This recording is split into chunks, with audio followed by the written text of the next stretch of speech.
Welcome to the Third Sector podcast, brought to you by the Third Sector editorial team. In this episode, we'll be weighing up the pros and cons of having a royal patron in the context of a scandal that just won't go away. We'll also be exploring the different ways that charities are making money through enterprise. And we'll be hearing what the chief executive of Breast Cancer Now has to say about switching an entire organisation from a small to a large charity mindset. I'm your host, Lucinda Rouse, and I'm joined by Emily Harle. Hello. Dami Adewale. Hello. And Andy Ricketts. Hello. This episode is the start of something a little bit new for the Third Sector podcast. Going forward, we'll be keeping one episode a month to consider a few recent stories we've been covering that have raised some interesting points. So, without further ado, Emily, what have you got for us this week? So I headed into Breast Cancer Now's brand new office space in London to interview Claire Rowney, who is now a year in post as chief executive of the charity. Claire is a veteran fundraiser, and from my conversation with her, it really shows. She's held events and fundraising roles at the likes of Cancer Research UK, where she was for 13 years, might I add, Save the Children and Macmillan. So I asked her about what fundraisers can uniquely bring to the table as charity chief executives, and here's what she had to say. I would really advocate for fundraisers as CEOs because I think, in a lot of ways, we're generalists, We're really good relationship managers. We're good at influencing people. We understand the numbers. We can be quite commercial, but we also are used to dealing with people with lived experience and so have sort of empathy and sympathy and so on. I'm super passionate about fundraising, but I also know within the sector that sometimes people see fundraisers as being sort of intellectually maybe not quite the match of people in policy and influencing, for example. And it is true that we see fundraisers sometimes being disregarded when it comes to their abilities within the sector. Sometimes fundraisers can just be seen as the money counters, essentially. And as Claire said, particularly when it comes to policy and research, particularly working within an organisation like Breast Cancer Now, Cancer Research UK, Macmillan, there can be an undervaluing of those fundraisers' abilities. But I also asked Claire if she thinks the dial is moving on this. I think attitudes are changing. I mean, you have, Gemma Peters, for example, who's the CEO at Macmillan, started as a fundraiser.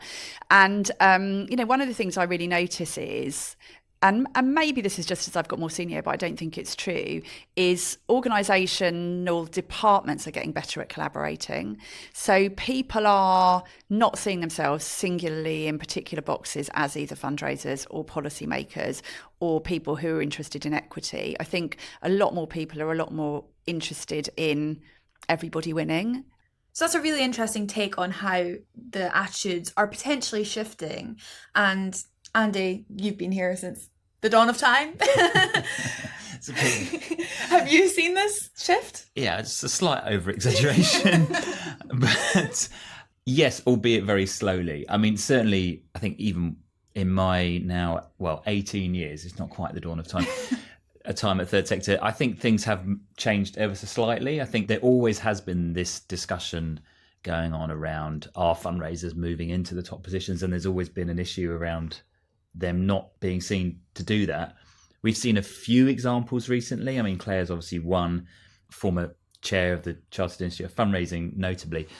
She's followed people like Gemma Sherrington, who's now taken over at Refuge, having been interim chief executive at Save the Children, but before that having a long fundraising career. So there are some, but I'm still seeing a bit of a gap, I think, if you look at the number of extremely capable and competent fundraisers who are out there in the sector. That's not necessarily being reflected in the numbers that actually make it into the top jobs. I don't think it's a lack of ambition.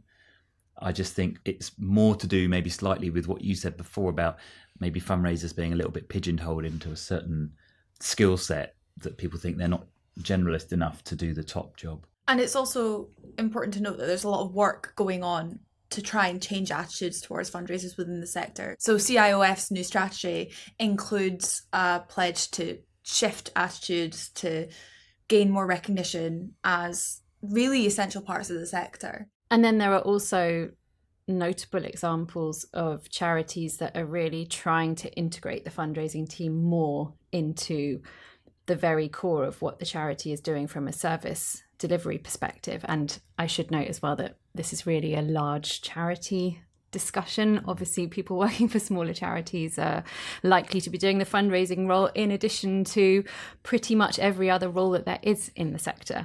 But the example that sprang to mind for me was the Hampshire and Isle of Wight Air Ambulance, which has sort of ditched their fundraising team in terms of the job titles, and with it fundraising targets. So I think it's only their director of income generation who has any fundraising targets at all. And the focus has very much shifted to supporter engagement and developing communications between the community of people in the catchment area for the air ambulance who are supporting the charity financially and those within the charity. I think it is important to note, Lucinda, as you said, that this conversation is very much a big charity conversation.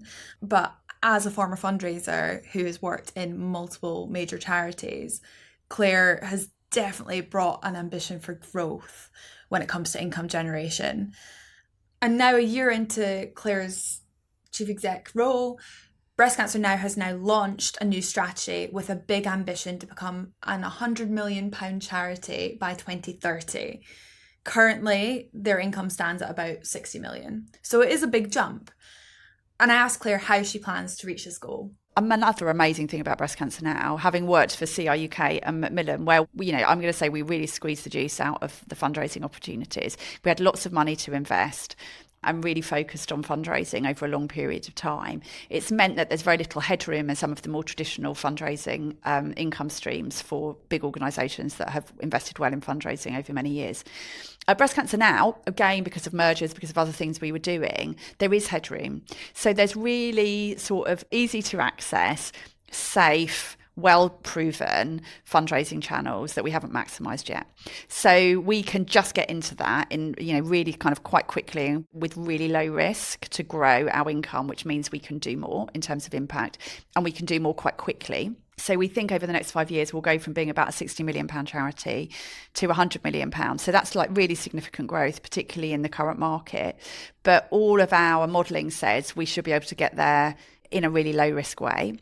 And I think she said that like a true fundraiser, really.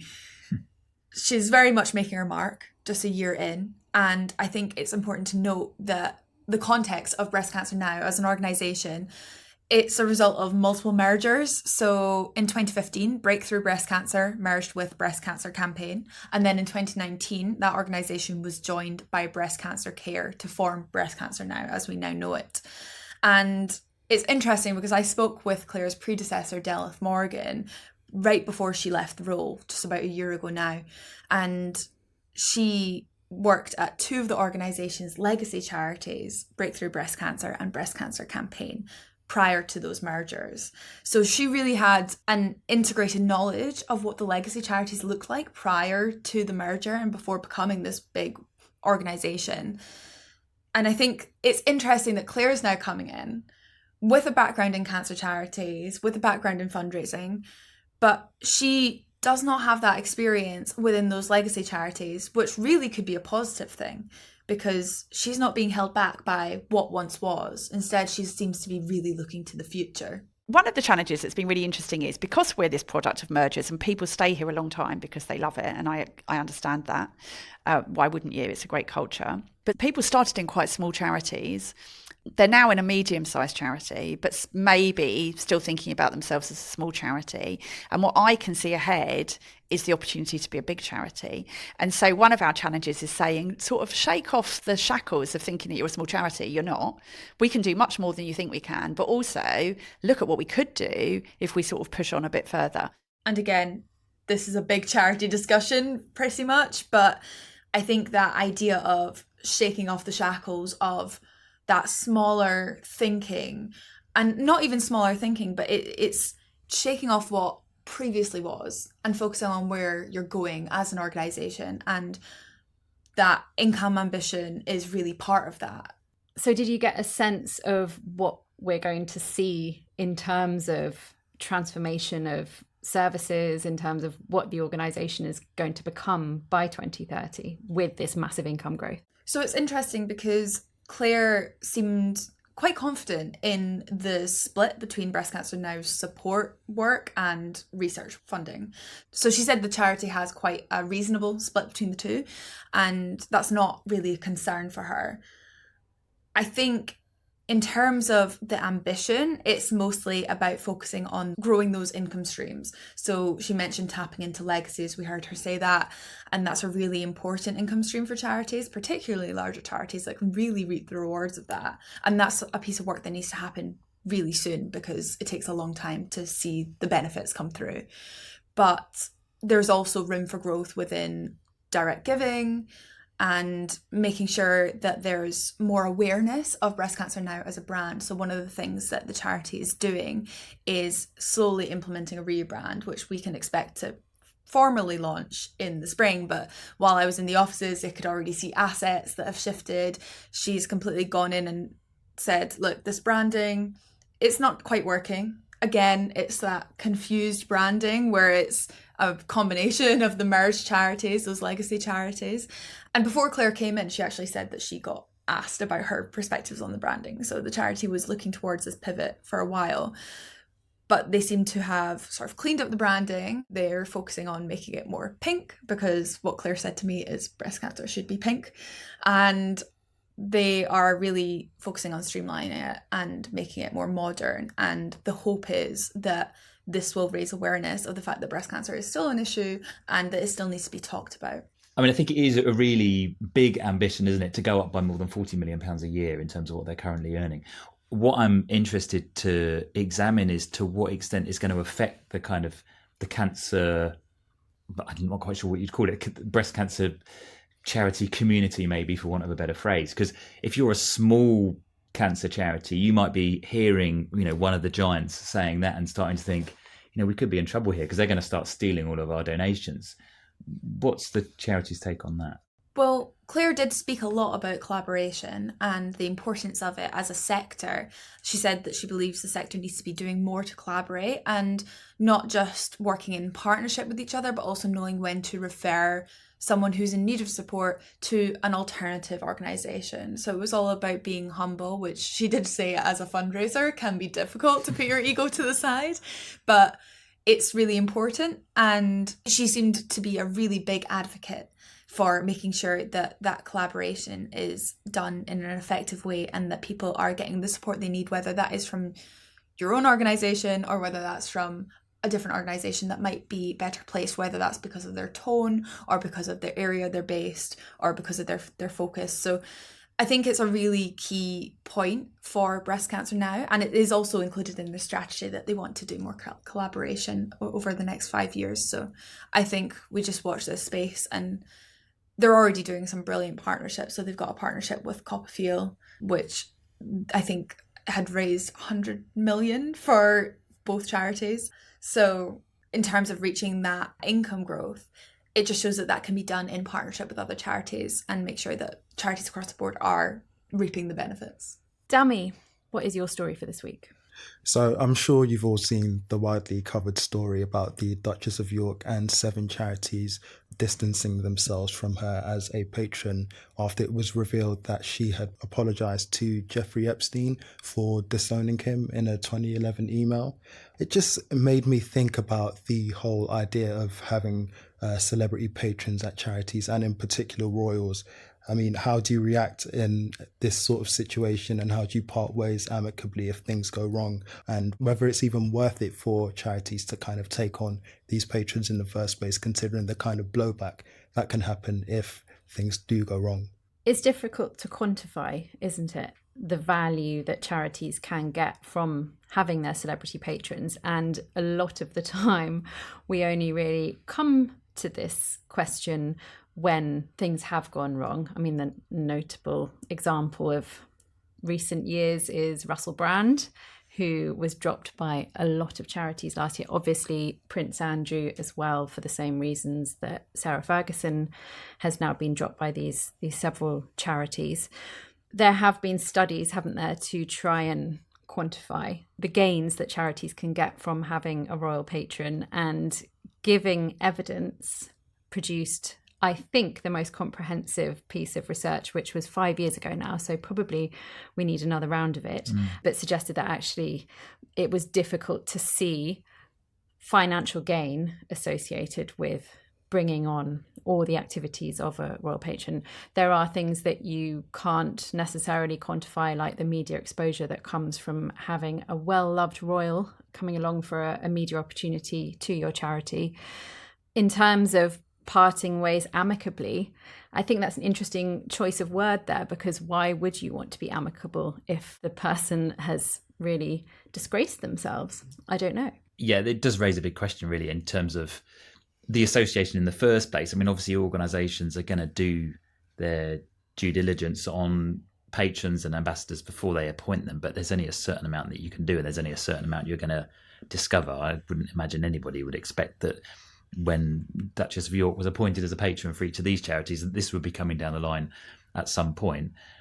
So you can't really predict that it's going to happen. But I think the important thing is how you react to it. And I think, in this case, I think maybe partly building on the experiences of other charities where maybe things have got a bit drawn out and organisations have not quite known how to respond in the past because it's been a bit of a new thing. Obviously, now we've seen more examples of it. You just quoted them there, Lucinda. I think that now charities are realising, well, it's not necessarily a bad thing for us as long as we deal with it decisively and we deal with it in the right way. And I think, you looked at the statements that those charities put out and they were all very similar. We don't think it's appropriate to continue, but we thank her for her involvement. And they were, professional, to the point, and it just ends the conversation there. And I think then the charities are not likely to get any blowback from the general public. But as you said as well, Lucinda, there is this question over what the value of a royal patron is anyway. You mentioned the Giving Evidence study. People, I think, would generally say, well, it's good for the charity in terms of standing and reputation, but in terms of financial benefits, there doesn't appear to be much. It's very difficult to quantify, but I don't know if it's fair to say that there's very limited financial benefit, because if you're getting headlines every time they do a visit and that is then reaching supporters, your charity is more in the public eye. Yeah. So I acknowledge it's very difficult to quantify the exact value of having a patron. I expect you could do something around the amount of mentions that your charity has had after a specific visit and try and look at it that way and see how many media outlets has the charity featured in since this really major visit that you did. Things like that. So there are ways to examine it. What I'm more interested in is, well, this situation was pretty cut and dry. I think we would have been very surprised if the charities hadn't cut ties. But there are some situations that are less black and white. And then that raises the question of, when do you decide to cut those ties with an ambassador?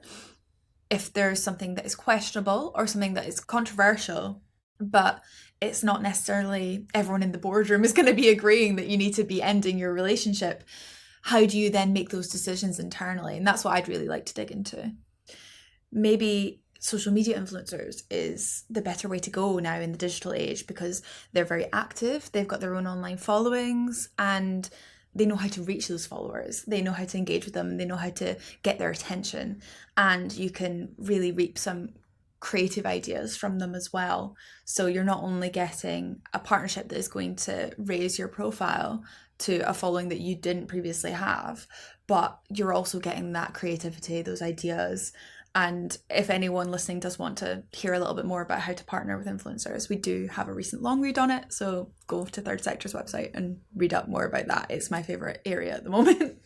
And of course, it does all depend on what you want to be getting out of these partnerships, whether you want the gravitas of a royal name attached to your charity, which some might say was a seal of approval, even a royal warrant of types, or whether it's to get more engagement, particularly from certain age groups that might not necessarily have a long-standing relationship with your charitable cause.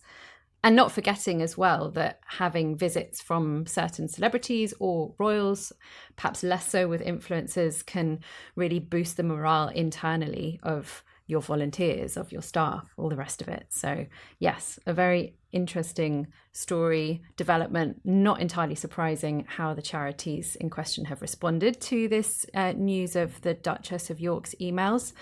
but definitely a useful time to reflect on what the point of this all is anyway. All right, well, if we move on to my story, actually, my story is not really my story. It's your story, Lucinda, because you've just done a long read on charities that are moving more into enterprise and branching out from the core areas of the things that they do. Tell us a bit about what you looked into and what you found out. Absolutely. So I wanted to explore different ways in which charities are pursuing business ventures in primarily a bid to diversify their income streams. Obviously, it's a really tough time. Fundraising is drying up. Certainly traditional fundraising channels, a lot of charities are really, really struggling. I think there was a study out a few days ago which suggested that about half of the charities in this country have question marks over their future. So yes, I wanted to look at ways that charities are trying to raise money through other means. And it was interesting that out of the examples that I chose to kind of feature in this piece, there was a real kind of divide between some charities going down the route of monetizing their services and their expertise versus opening up completely new ventures. So my favourite example of the latter was the Dove House Hospice, which is in Hull. And it was coming up to 10 years ago now, they decided to open childcare, a nursery.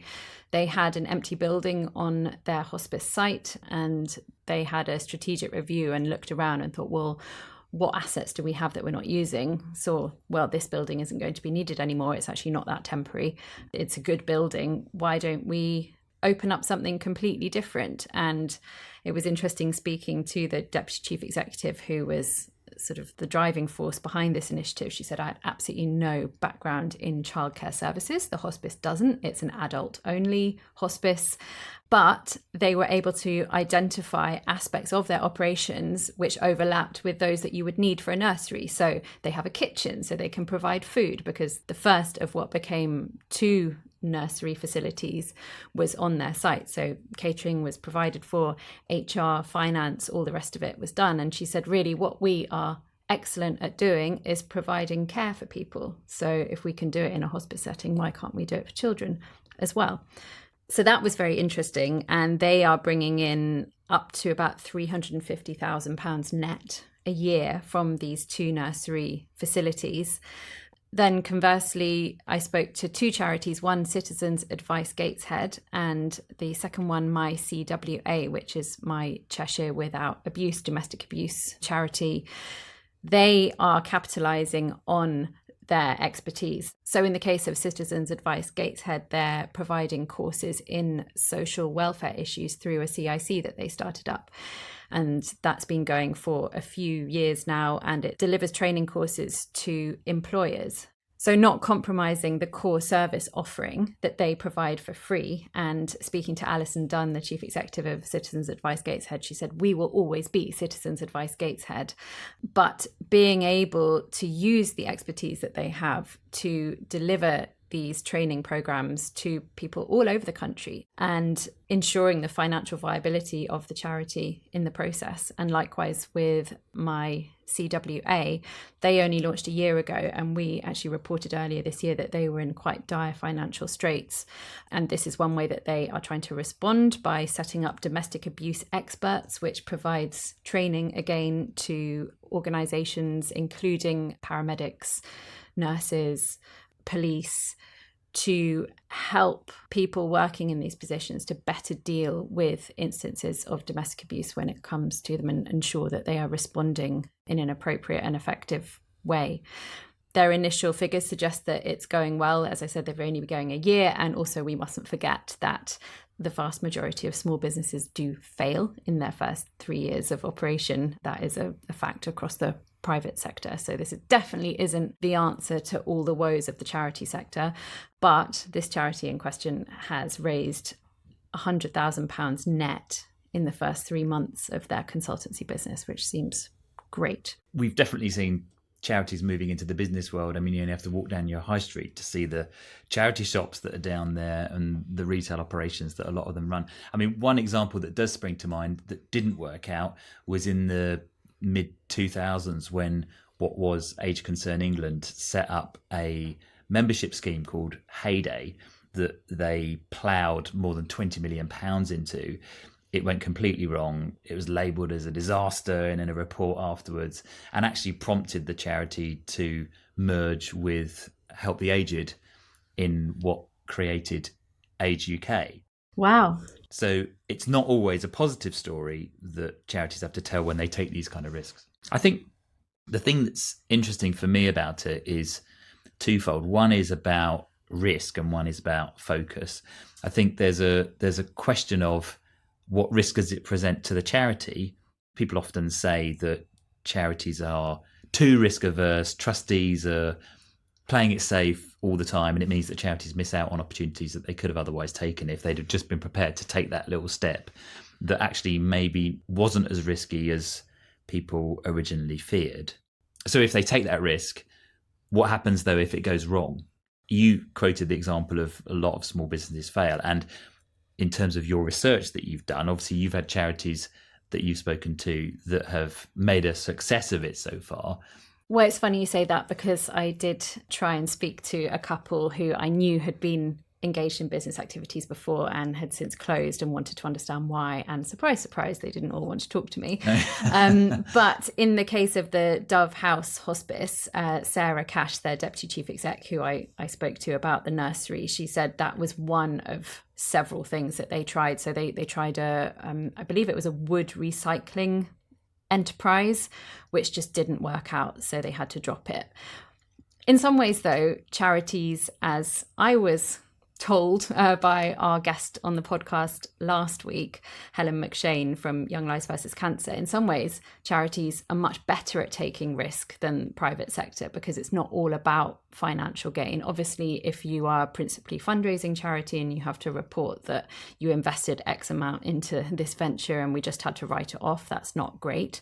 But in other ways, because it's not pursuing profit all the time, maybe it's easier to be taking risks, particularly when you're looking for solutions that businesses can't always have the answer to. Sorry, Andy, what was the second point you wanted to make? It was just about focus, and in terms of what that means for the rest of the organisation. You know, for example, Dove House Hospice, they said they had no experience of running nurseries before. Suddenly, the chief executive, having previously spent 100% of her time focusing on the activities of the hospice, now there's a certain proportion of her time that's having to be focused on this additional kind of business. You know, it may be successful, it may be raising money, but I think there is just a question about internally how you manage that in order to make sure that it's not kind of diverting your charity's focus away from the main thing you're trying to do, which in the hospice case is to care for terminally ill people. Yeah, absolutely. I mean, she was very clear that, you know, this is not an area she has expertise in. She has expertise in retail because they have got over 30 charity shops. And the problem is that we just can't keep opening charity shops every time we need to fill a gap in our budget. But she said, I can do the business side of things. And so she's kept very much within that remit, with which there are similarities with the work that she's already doing. And it was really, really important that they brought in a nursery operations manager who has a lot of experience of delivering that type of service and leaving it to them. But yes, again, additional resource is required for that. But as they've demonstrated, the nursery is more than paying for itself. So it's a worthwhile investment. I think it's fascinating the route that they've chosen, because it is out with their usual remit. And it's really encouraging to hear, yes, they've brought in people who have that experience and who operationally understand how you operate a nursery, what the safeguarding risks are with that as well, because presumably that's going to differ to the safeguarding risks you have with a hospice where you're caring for vulnerable adults rather than vulnerable children. You mentioned that they had floated around a couple of previous ideas. I would have loved to be a fly on the wall in the room where they raised that, what was it, wood recycling. Wood recycling, yeah. Where did that come from? Do you know?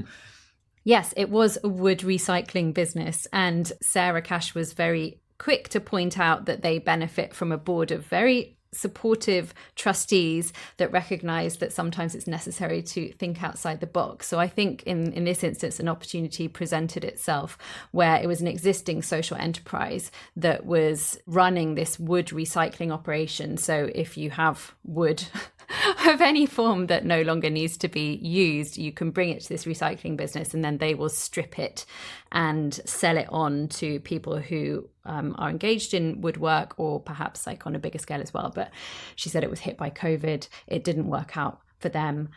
So they move on.